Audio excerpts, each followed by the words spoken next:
morning meditation service. The word today from the wonderful daily word is, my ability to express love, life, wisdom, and all other qualities of God is limited only by my willingness to live from my spiritual nature. I am one with God and one in the fullness of God with all people everywhere.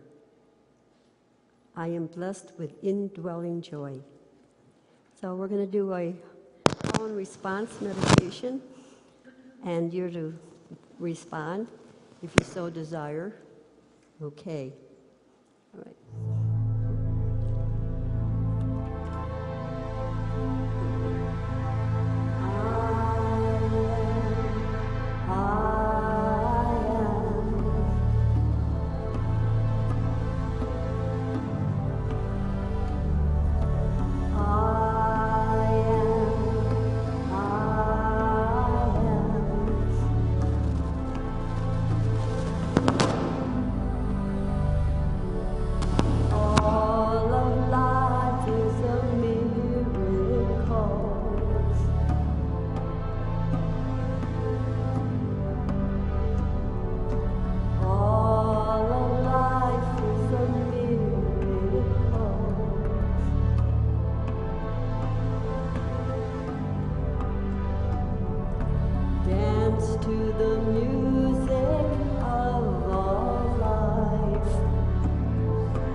Good morning, everyone.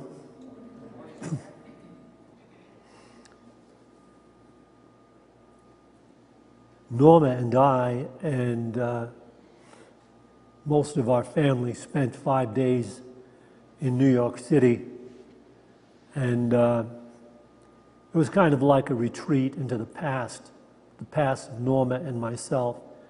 But while we were there, we saw 3 Broadway shows. One of them was Hadestown, a major musical drama that's a hit. It's been running for about 3 years, and we got to see it. And I'd like to share with you this extraordinary Broadway show, which is very rare because it's based on a Greek myth, and it's very symbolic throughout, and very rarely will you get a show that costs millions to put up, dabbling in, mythological symbols. But this show really pulled it off. So I'm going to share it with you. It's based on the myth of Orpheus and the underworld. Before I relate to you the show, and I will read you the myth as it exists and has existed for millennia.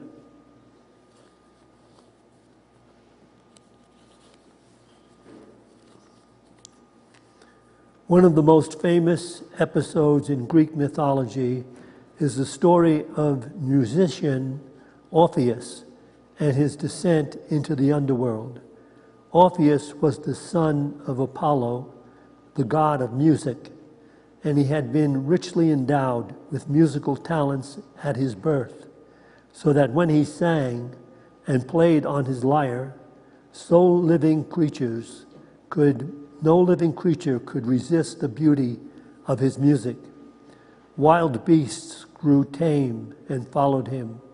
Birds ceased their singing to listen to his music, and even the stones and the trees were moved by the songs of his lyre.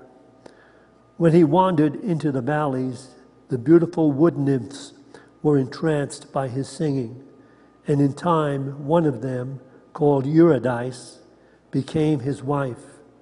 Orpheus and Eurydice were very happy together until one day, while Eurydice was walking by a river in Thrace, she trod on a serpent lurking in the grass. The serpent bit Eurydice, and she died and was carried away by Pluto, king of the underworld, to his home in Hades. Life was empty for Orpheus without his Eurydice. He searched everywhere on the earth for her lost love.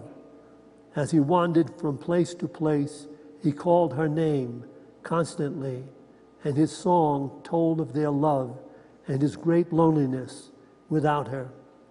Hearing his song, even the wild beasts grieved for him. The gods on Mount Olympus also heard his mournful song, but they could not bring Eurydice back to him, for they had no power over the dwellers in the underworld.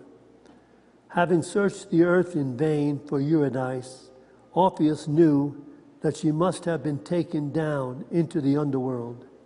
He would gladly have joined her in the cold shadows of Hades, but more than that, he wished that he could win her back into the world of the living.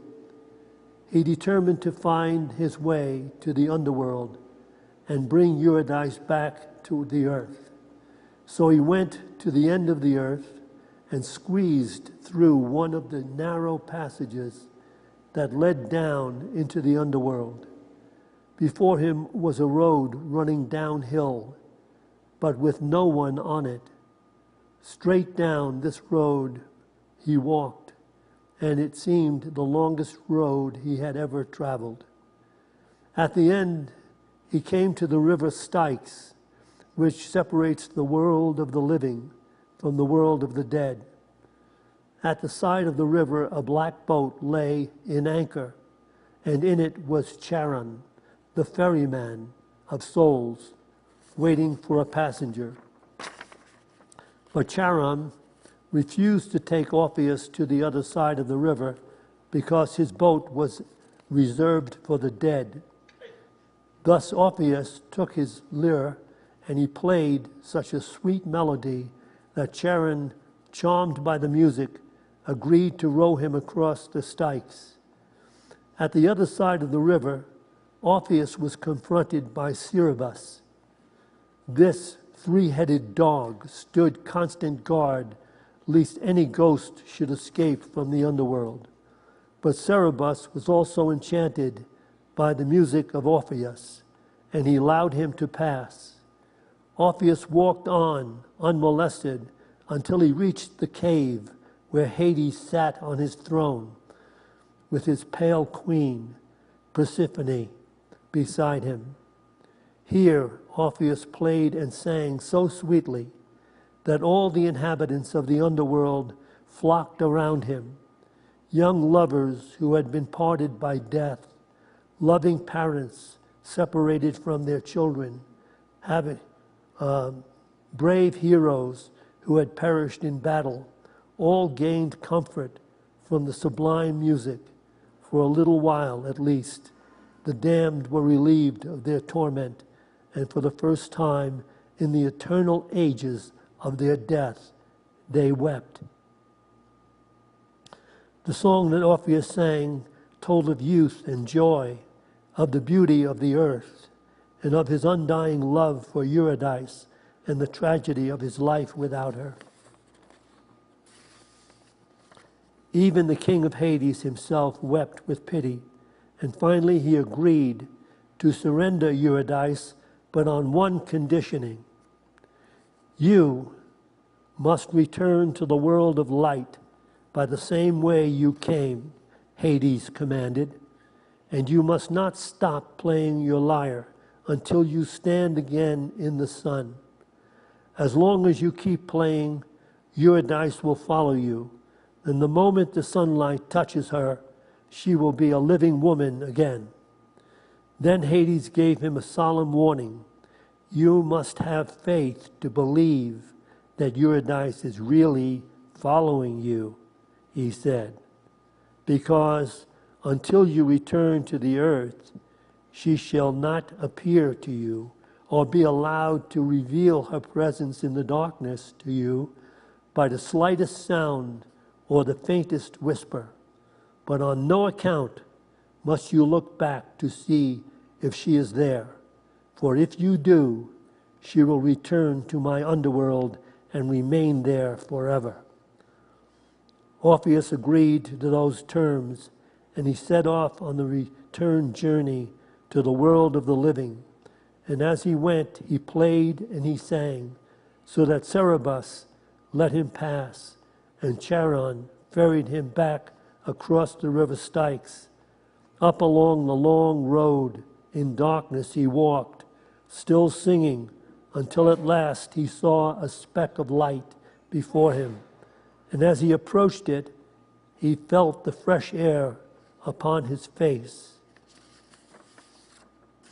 It was then, just as he was about to step into the light, that a terrible doubt possessed him. Had Hades tricked him, he wondered? Was Eurydice really somewhere behind him? He could not resist turning around.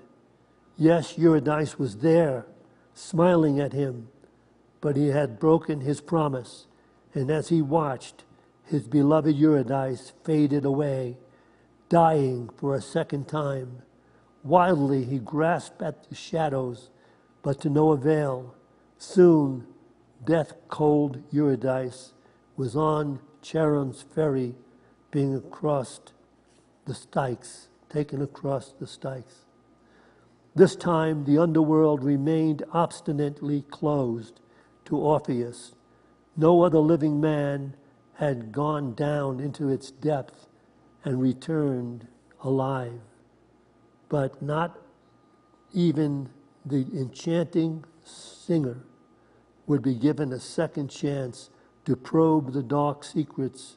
So Orpheus returned alone to the world of the living.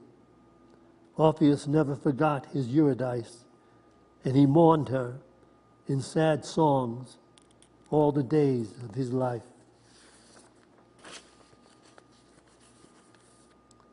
For anybody to suggest that story to the backers and producers to put up $15 million for a Broadway show? No. No way. But the Broadway show took liberties.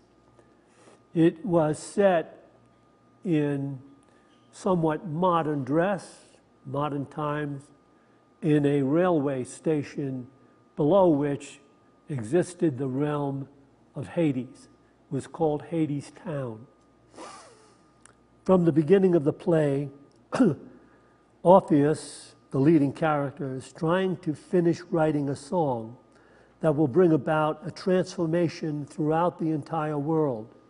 When finished and sung, the world and everyone in the world will become beautiful of countenance, expressing friendship, consideration for all others, peace as a personal goal, and love that heals all mistakes. It will be a world everyone once believed in when they were young. When Orpheus meets the girl named Eurydice, she arrives on a train. He recognizes her as the love of his life. He sings to her, opening her heart to the love they can share and the dream of the beautiful world they will inhabit when he finishes his world-transforming song. However, there exists one little problem. He is but a poor poet of song and cannot provide her the material comforts that most people in the world think they can't live without. Eurydice attempts to live an impoverished life while waiting for Orpheus to finish his world-transforming song. She waits and waits and waits, but alas, the king of Hades persuades Eurydice to abandon the false hope that anyone can really live on love alone, and that a world manifested out of the youthful dream of shared consideration is an impossible dream. No one can long resist mankind's truest and greatest enemy, poverty. Thus, people's quest for money and the things money can buy is the only defense against the enemy, poverty.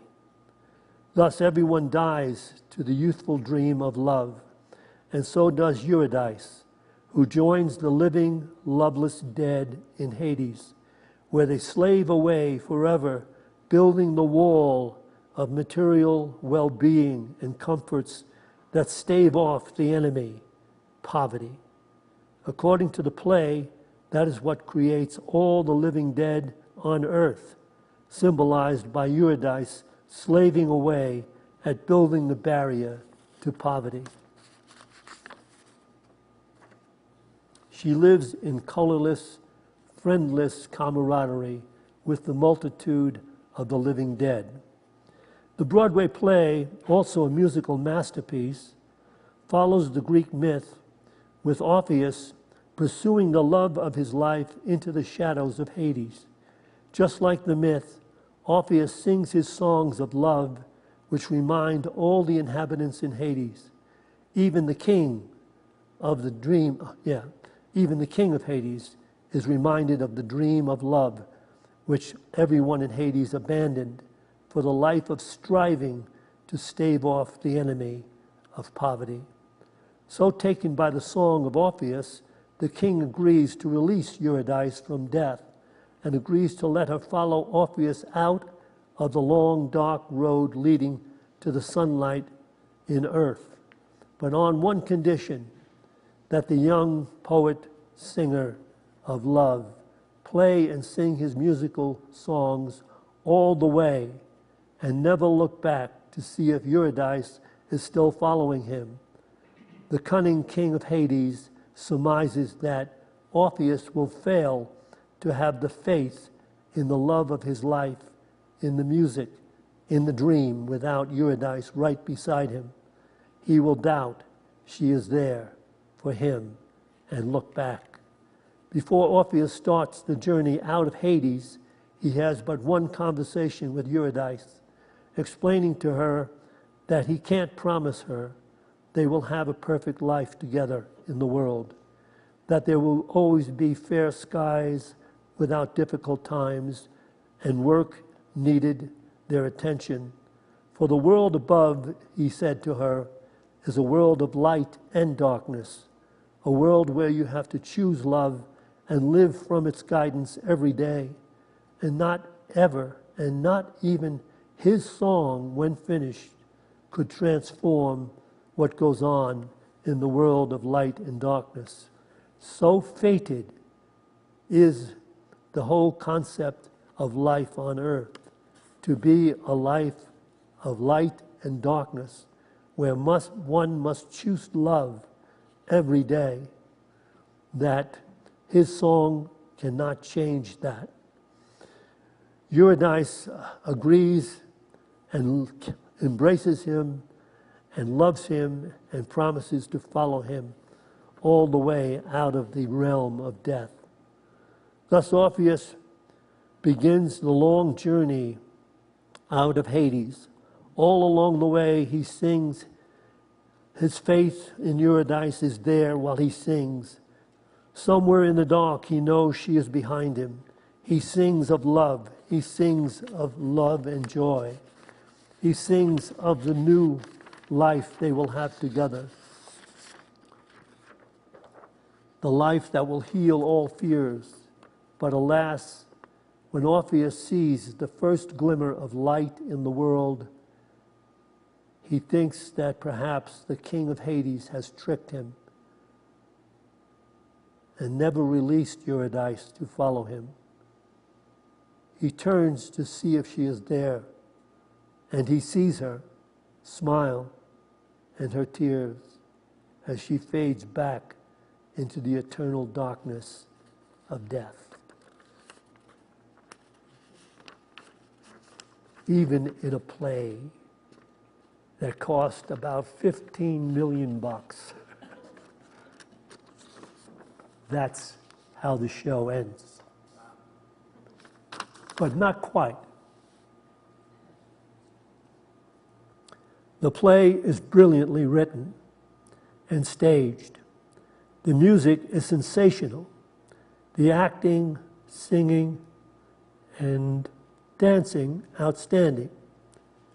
But still, could the producers dare to leave the Broadway audience with such an unforgettable tragedy? No, they could not. There is an epilogue attached in which the play begins again with the arrival of Eurydice on the train. She meets Orpheus while the king of Hades narrates that the fated fact of life's longing for love, that's a fated fact. It's fated that we long for love.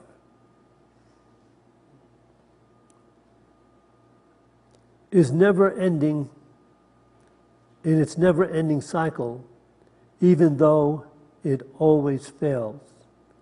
The fated fact of longing for love is an endless cycle, but in the end, it always fails. This is the king of Hades speaking now. There is no reason, however, not to create your own dream of the world and to enjoy the cycles of love as they come and go in life. The show ends with an overwhelming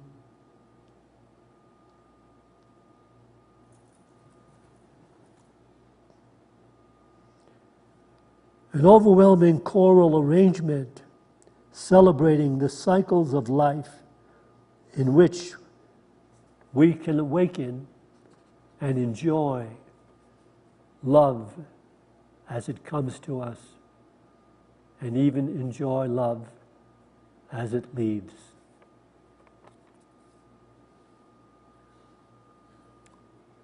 I have no earthly idea why I chose to give this as a talk. It was an amazing show. And the fact that it was so symbolic, that it reached, the heights that it reached, is amazing that people are being exposed to this whole idea. It has a beautiful ending, and the music is phenomenal. But it is something that is true. It is true that we long for love. And we all go about life in a way of attempting to gain that comfort of love.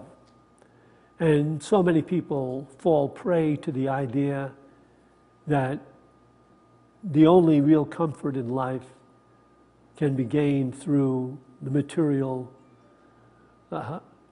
attachments. And so they pursue money to almost the exclusion of being able to love.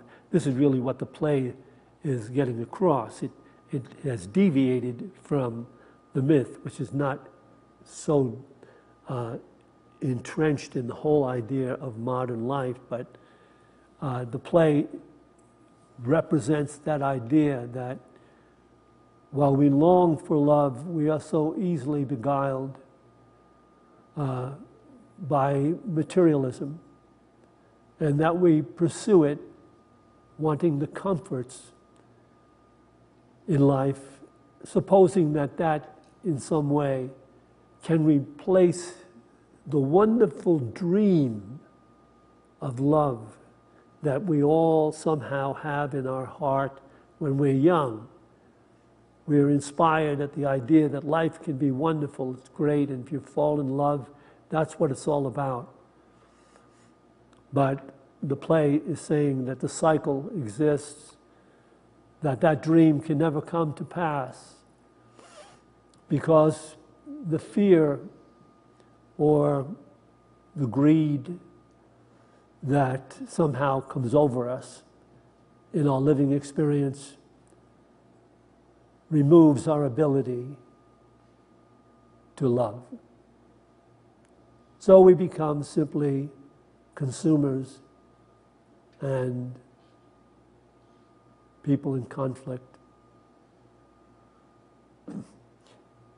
It's a reasonable truth that is being related, and you see that truth related in many different stories. But it's related in such a way that here's the kicker. They did take liberties with the play, but they did not change the myth itself as a tragedy.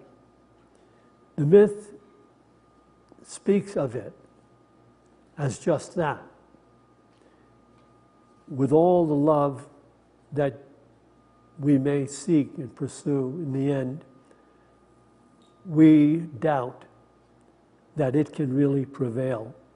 And so we're beguiled, as Eurydice was beguiled, to follow the darkness, the death of love, in the pursuit of worldly comforts and the things that money can buy. So I have, okay, we still have some time. If there is any truth in what is being shared, which there is a lot of truth, the end is beautifully devised to bring you back into the whole story, but then to see how you can enjoy the love as it comes and realize that even when it goes, at some point it must return, because the cycle is just that. You go through those cycles. So I'm going to lead a meditation in the awareness of the presence of love, which means if one is to find that place in one's experience,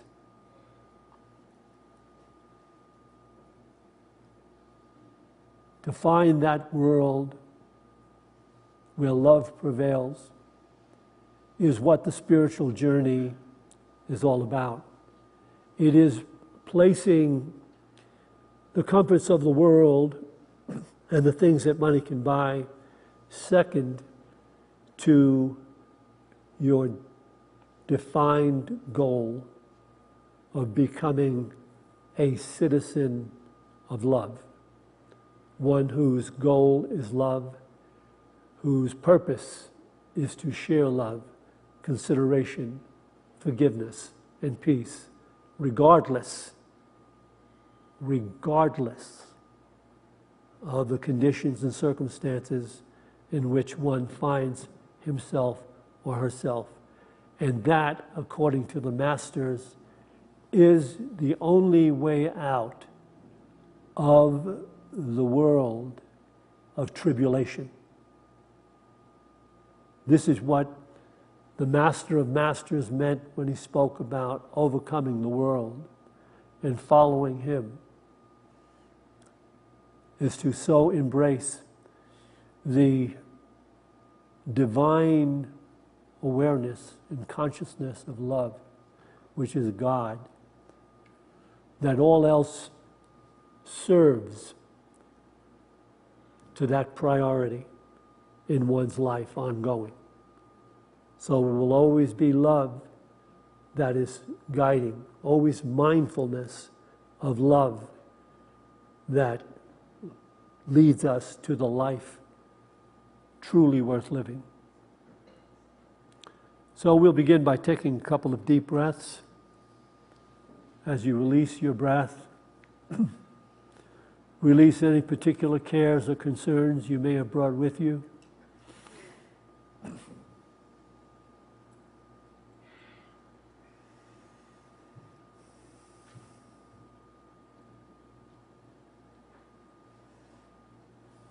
Take a few moments to listen to the tones of the crystal bowl.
Bringing the mind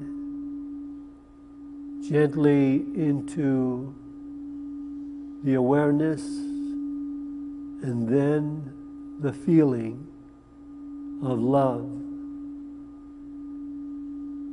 we focus the mind on this mantra. God is love. Love is life.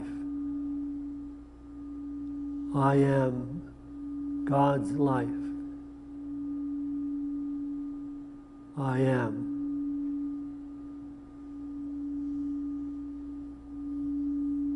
God is love. Love is life. I am God's life. I am. Breathing in the I, breathing out the am. I am. I am. God is love. Love is life. I am God's life. I am. I am. I am.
as we go forth from this meditation to those places we occupy in time and space. Let us go forth with a greater determination to be mindful as we live our lives. For this opportunity in every moment, we give thanks. To this we say, Amen.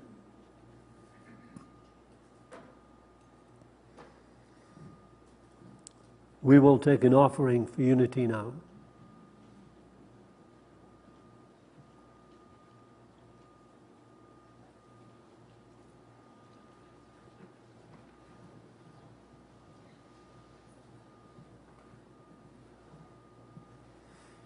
Those of you that are watching online can tithe in any number of ways.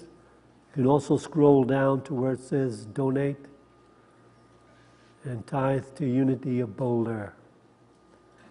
So let us all bring that financial gift to mind and in our hands and bless it with this offering prayer.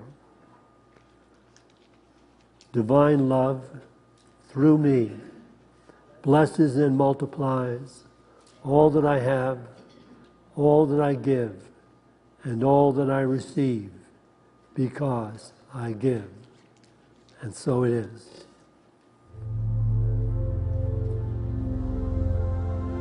Why have you come to earth?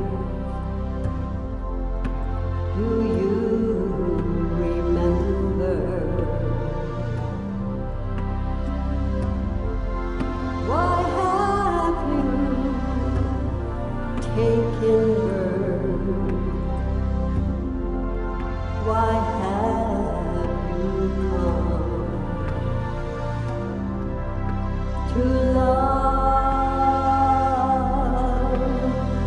serve and remember? To love, serve and remember. To love,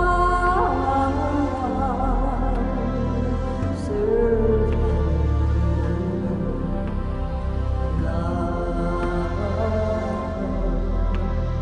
Love. Why have you come to earth? Do you remember?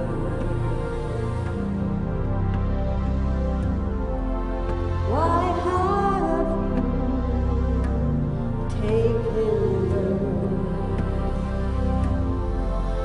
Why have you come to love, serve and remember? To love, serve and remember. To love, serve.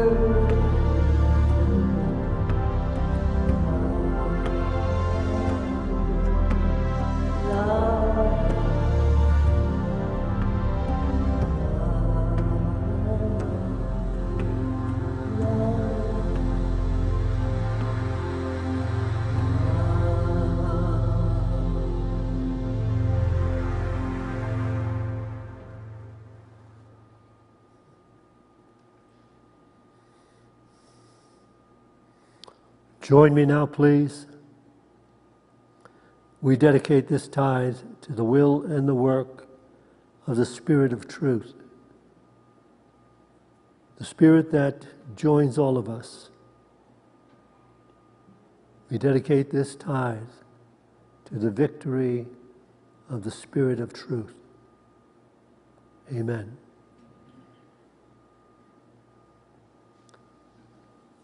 We will have our usual discussion group on the dance floor in Fellowship Hall. Is there any other announcements? Are we doing anything today after this service?